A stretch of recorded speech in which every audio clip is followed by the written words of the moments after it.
Most people can name Henry VIII's 6 wives. Fewer can name what happened to his closest friends. His most trusted advisor was executed on his orders. His second most trusted advisor was also executed on his orders. His Lord Chancellor, the man he called the most honest in England, was beheaded on Tower Hill. His best friend from childhood was arrested and destroyed. Henry VIII did not simply kill his wives. He killed virtually everyone who came close enough to matter. The Tudor dynasty ruled England for 118 years. In that time, they executed somewhere between 57,000 and 72,000 people. They destroyed noble families that had existed for centuries. And when the last Tudor died alone in a palace at the age of 69, there was no one left to mourn her, because almost everyone she had ever trusted was already dead. This is what it actually cost to get close to the most dangerous royal family in English history. The Tudor claim to the English throne was weak. Henry VII won the crown at Bosworth Field in 1485, not because his bloodline was strong, but because Richard III was dead. He was the last king of England to win his throne in battle. He spent the rest of his reign terrified of losing it. He imprisoned the young Earl of Warwick, a boy with a stronger claim to the throne than Henry himself, in the Tower at the age of 10, and kept him there for 14 years before having him executed. Warwick's only offense was existing. When Henry VIII took the throne in 1509, at age 17, England celebrated. He was young, educated, charming, and spoke 4 languages. He seemed to be everything his cold father was not. Within 20 years, they would learn that the difference between father and son was not temperament, it was scale. Henry VII destroyed rivals quietly. Henry VIII destroyed everyone, including rivals, friends, wives, ministers, and monks, loudly and without remorse. The machinery he used was the Tower of London. During his reign, it was rarely empty. In 1529, Henry appointed Thomas More as Lord Chancellor, the highest legal office in England. They had been friends for 2 decades. Henry called him the most honest man in England. 4 years later, More was in the Tower. He was beheaded on July 6, 1535. His crime was silence. He had refused to swear an oath supporting Henry's break with Rome. He had not spoken against the king. He had simply declined to speak for him. It was enough. The man who engineered More's fall was Thomas Cromwell, Henry's chief minister, the architect of the English Reformation, and the most capable administrator in Tudor history. Cromwell served Henry with total loyalty. He also arranged Henry's marriage to Anne of Cleves, a match Henry found so repellent he called her a Flanders mare on their wedding night.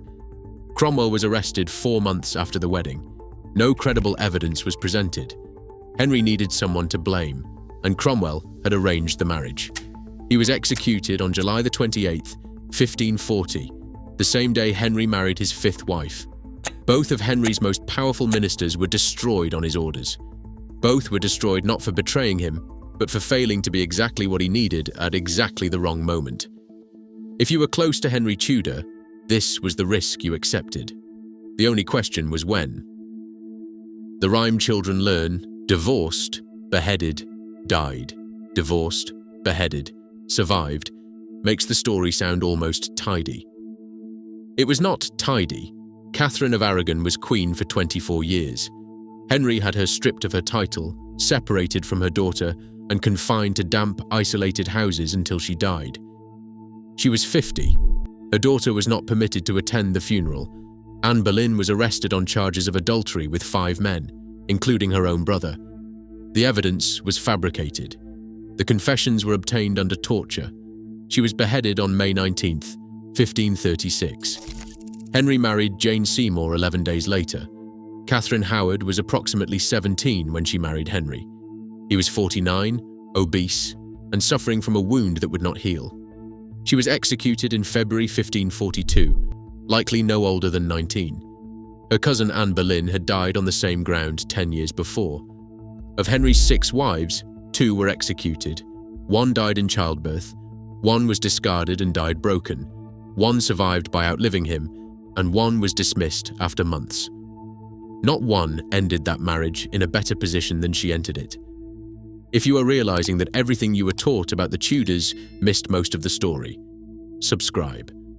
Because what happened after Henry died may be the darkest chapter of all. Henry died in 1547. His 9-year-old son, Edward VI, became king under a regency council that immediately began destroying itself. Edward's uncle seized power as Lord Protector and then had his own brother executed. 18 months later, the Lord Protector himself was overthrown and executed. 2 Lord Protectors from the same family were both executed within 4 years. Edward watched from the throne before dying of tuberculosis at 15. The crown passed briefly to Lady Jane Grey, who was 16 years old and was placed on the throne by Protestant nobles who feared a Catholic queen. She reigned for 9 days. She was arrested, imprisoned, and executed in February 1554. She reportedly wept when told she was to be queen. She had never wanted it. Mary I burned nearly 300 Protestants at the stake. She died childless, and to the end, she believed she was pregnant. She was dying of cancer. Elizabeth I finally steadied the throne, and she reigned for 45 years. She never married. She never named an heir.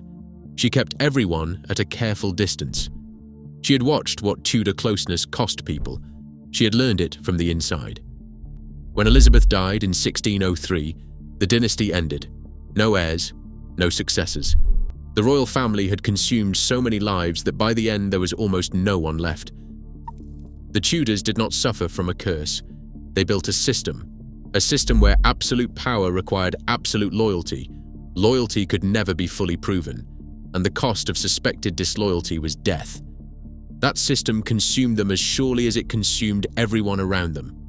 Henry VIII killed between 57,000 and 72,000 people. He destroyed ancient noble families because their blood made them rivals. He broke 1,000 years of religious continuity because a pope would not grant him a divorce. He died having spent everything his father built. And yet, his portrait hangs in more museums than almost any other English monarch. The story of his 6 wives is taught to children as if it were almost entertaining. The people he killed are mostly forgotten. More survives because the church made him a saint. Anne Boleyn survives because she was Elizabeth's mother. Most of the others, the monks, the servants, the women whose names never made the record, are simply gone. That is the real legacy of the Tudor dynasty. Not the portraits, not the palaces.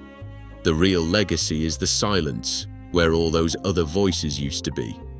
The Tower of London is open every day. You can stand on Tower Green where Anne Boleyn died. There is a glass memorial there now. People leave flowers. It took 500 years to build it, and nobody built anything for the other 57,000. If this is the history nobody taught you properly, the full version with the names and the numbers and the things that do not fit neatly into a school curriculum, then subscribe. England's castles and dynasties are full of stories exactly like this one. The next one is already waiting.